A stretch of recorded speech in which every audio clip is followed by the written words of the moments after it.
The palette knife was still in my hand when I heard the key turn in the lock. For a split second, I told myself it wasn't real. No one else had a key to this loft. No one. This space had been mine for 30 years, ever since my grandfather gave it to me when I was just starting out as an interior designer. He had converted this old warehouse himself, brick by brick, turning it into a sanctuary for art and work in quiet. Every corner still carried his presence. But the sound came again. Unmistakable.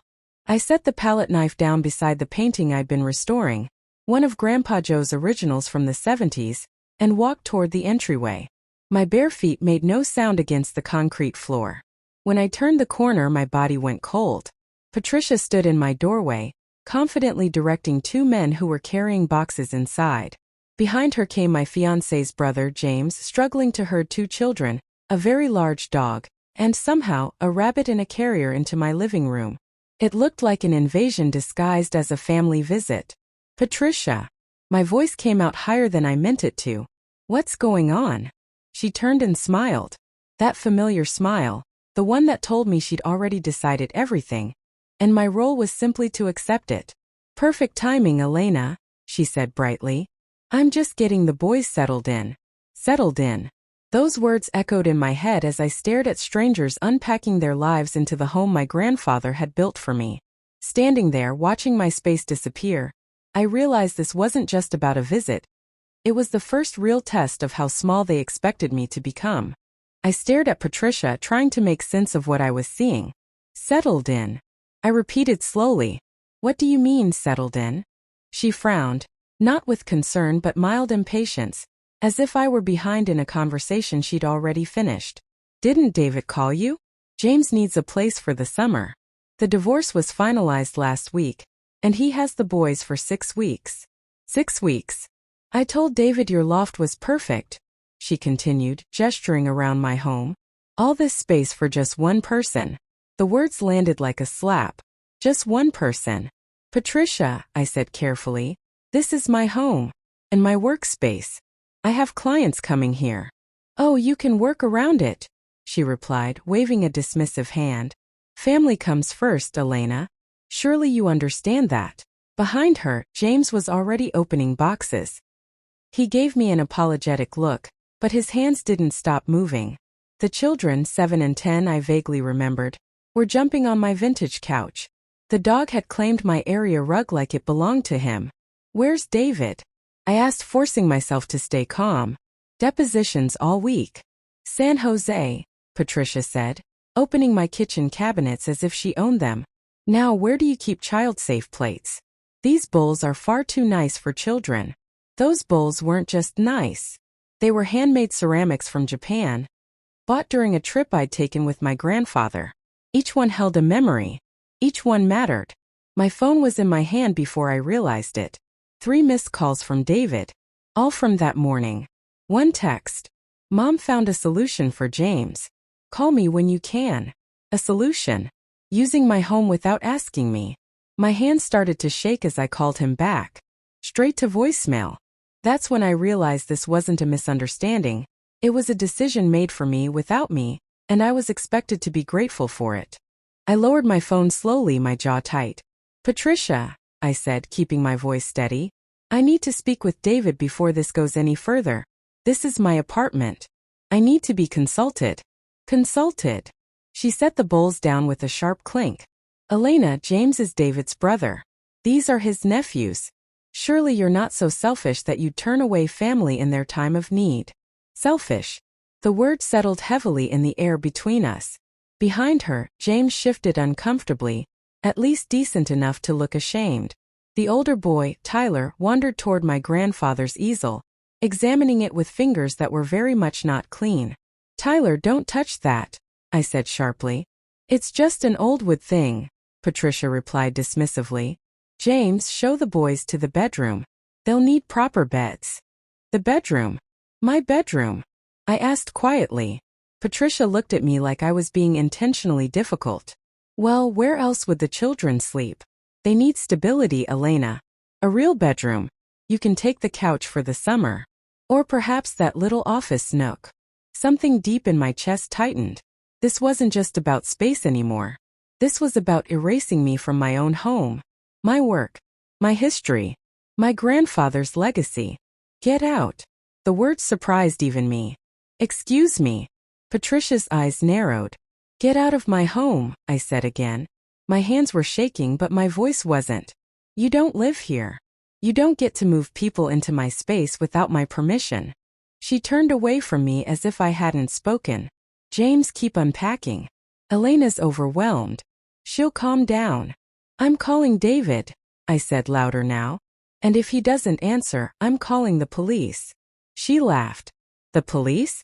For family, she said coldly. Elena, maybe you need to reconsider whether you're ready to be part of this family if this is how you react. Something snapped. A crisis you created. I shot back. James's housing problem is not my emergency. Your decisions about my property are not my responsibility. Your property, she scoffed. Once you're married, what's yours is David's. We're not married, I said. And this apartment is in my name. Mine alone. The truth finally had teeth. And in that moment I realized this fight wasn't just with Patricia. It was about what kind of future I'd be surrendering if I didn't stand my ground now. I looked at Patricia, really looked at her. David gave you a key without asking me, didn't he? For the briefest second, guilt flickered across her face before she masked it. For emergencies, she said stiffly. This isn't an emergency, I replied. This is manipulation. Behind us, the younger boy started crying. The dog barked. Tyler bumped into a table, knocking over a jar of my grandfather's brushes. They hit the concrete floor and scattered everywhere. Decades-old sable brushes clattering like broken glass. The sound sliced through the room. Everyone out, I said quietly. Patricia crossed her arms. Elena, you're being hysterical. Out, I repeated, my voice echoing off the high ceilings. Now. For a moment no one moved. Then James finally began gathering the kids, murmuring apologies I barely heard. Patricia stayed rooted to the spot. If you do this, she said coldly, David will hear about it. He won't be pleased that you turned his family away. Then he can explain, I said, holding the door open, why he thought moving people into my home without asking was acceptable. I stood there, shaking but unmoving until they left. It took 20 minutes. Muddy paw prints across my floor. Confused children. Boxes dragged back out. Patricia said nothing as she passed me, but the look she gave me promised this wasn't over. When the door finally closed, I locked it. Then the deadbolt. Then I slid down the wall, my body trembling. The loft felt too big and too small all at once. That's when my phone rang. David. No greeting. No concern. What the hell, Elena? My mom is crying. She says you threw them out on the street. I took a breath. Your mother tried to move your brother and his kids into my apartment without asking me. She had a key you gave her without telling me. It was for emergencies. This wasn't an emergency, David. She told me to sleep on the couch in my own home. Silence. And in that silence, I finally understood that the person who should have protected me never intended to. I stood up and started pacing, my voice calm in a way that surprised even me. Did you even think to ask me? I said. Before you told your mom, yes. Before you gave her my key. Did you stop for 1 second and ask if I was okay with this? The silence stretched. Finally he spoke. I knew you'd say no. The words landed harder than any argument could have. So you knew, I said quietly. You knew I'd say no, and you did it anyway. More silence. I need some time to think, I told him. About a lot of things. Don't be dramatic, he replied. We can work this out. Maybe James only comes on weekends. Goodbye, David. I hung up and turned my phone off completely. The next 3 days were quiet. Too quiet. I ignored calls and texts I didn't read. I worked. I restored another one of my grandfather's paintings. I ordered new locks and had them installed the next day. On the 4th day, Patricia showed up. I watched from the window as she tried her key. Once. Twice. Her face twisted in disbelief when it didn't work. She rang the bell. I disconnected it. She knocked. I stayed silent. Eventually she left. Then she came back with David. He looked exhausted, like he'd driven straight from San Jose without stopping. When I opened the door, I stayed firmly in the doorway. I'm sorry, he said. I should have asked you first. For a moment I almost believed him. Then Patricia spoke behind him. It's only for the summer, Elena.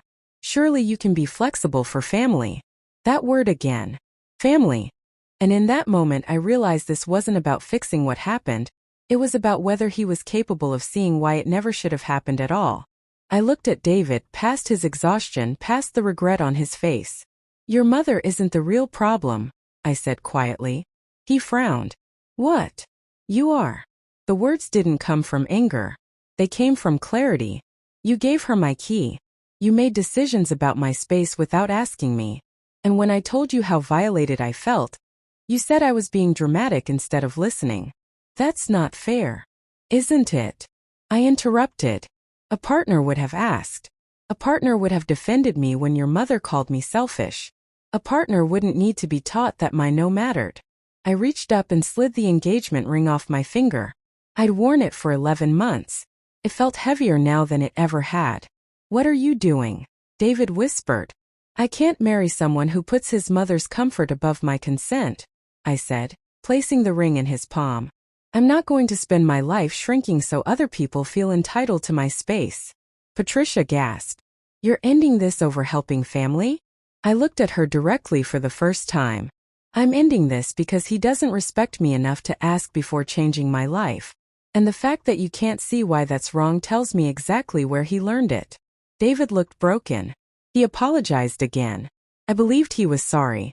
But sorry doesn't mean ready to change. Goodbye, David, I said and closed the door. 3 months later my loft was quiet again. Peaceful. I was working with new clients, painting again. Not restoring my grandfather's work, but creating my own. I changed the locks. Added a doorbell camera. Learned how to protect my space without guilt. One afternoon, I stood by the windows overlooking the city and deleted a message from David asking to meet. I didn't feel angry. I felt free. My grandfather used to tell me, never let anyone make you smaller to fit their comfort. That summer I finally understood what he meant. Some people call it rigid. Some call it selfish. I call it self-respect. Because sometimes the strongest thing you can do isn't keeping the peace. It's closing the door on anyone who refuses to knock first.